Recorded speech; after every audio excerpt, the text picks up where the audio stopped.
Hello বন্ধুরা, good heavy good day. আজ আমি রাইস বানিয়েছি। তো আমি একটা রাইসের, আমরা বিভিন্ন রকম রাইস তো নিরামিষ আমিষ এইভাবে আর কি রেসিপিটা করা হয়।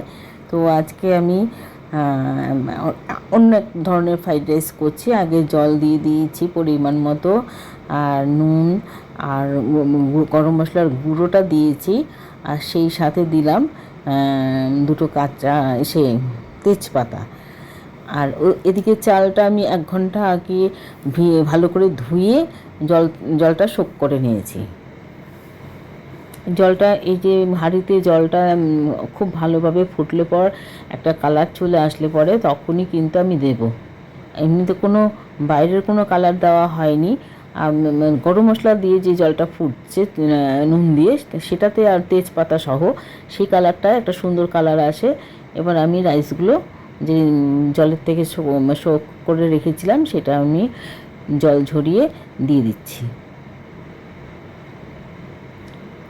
রাইসটা হতে বেশি সময় লাগবে না, এই যে হয়ে গেছে। এবার মাঠ ঝরিয়ে নিয়েছি।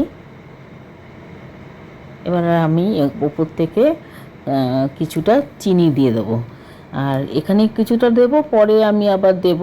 তো কেননা এখানে চিনিটা দিচ্ছি যাতে চিনিটা এই গরম ভাতের মধ্যে পুরো একদম সমস্ত ভাতের মধ্যে ঢুকে যায়। পাশাপাশি যদি ভেতরের ভাত নরম হয়ে যায় তাহলে এই চিনিটা দেওয়ার পরে ওটা কিন্তু স্টিভ হয়ে যাবে। এবার আমি একটু সাদা তেল নিয়েছি, অল্পই নিয়েছি, 2 চামচ সাদা তেল। আর নিয়েছি পেঁয়াজ, পাতলা পাতলা করে পেঁয়াজের স্লাইস করে নেবেন। আর নিয়েছি ক্যাপসিকামকে লম্বা করে যতটা পেরেছি জুলিয়েন্ট করে কাটার চেষ্টা করেছি।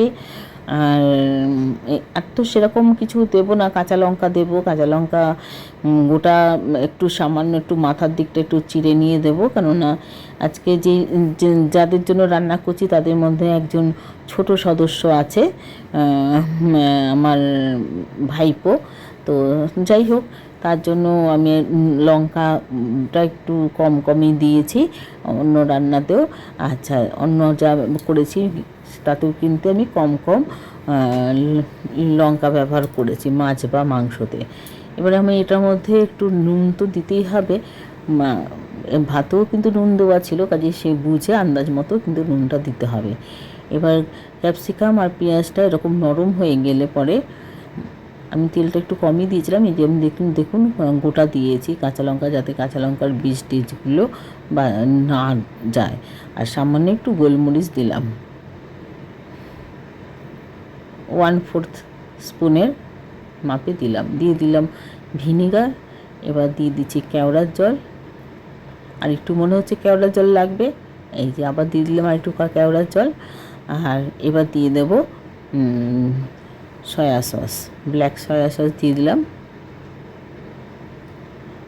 এবার এটাতে একটু চিনি দেবো, এটাতে বেশি দেবো না, কারণ রাইসে আমি একটু চিনি মিশিয়ে রেখেছিলাম আগে। এটাতে সামান্য বড় চামচে দেন 1 চামচ চিনি দিলেই হবে। আমি এখানে যেহেতু আমার চামচটা ছোট, তার জন্য আমি 1.5 চামচের মতো চিনি দিলাম। এবার একটু চিনিটা গলে যাওয়া অবধি অপেক্ষা করতে হবে, এবং রান্নাটা কিন্তু কম আঁচেই করতে হবে।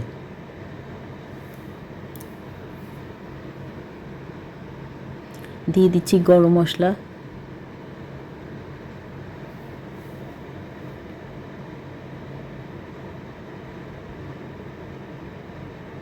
এই যে রাইসের সাথে মিশিয়ে নেওয়ার পরে যে অবস্থাটা এসছিল সেটার ছবি কিন্তু আমার তুলতে মনে নেই, বা আমি হয়তো তুলিনি, কেননা সেই সময় অতিথিরা আমার বাড়িতে চলে এসেছেন এবং তাদের সাথে কথা বলতে লেগেছে। তাদের সাথে তো কথা বলতে হবে, তাদের বসতে দিতে হবে। এই যে একটা এরকমভাবেই রাইসটা এসছে।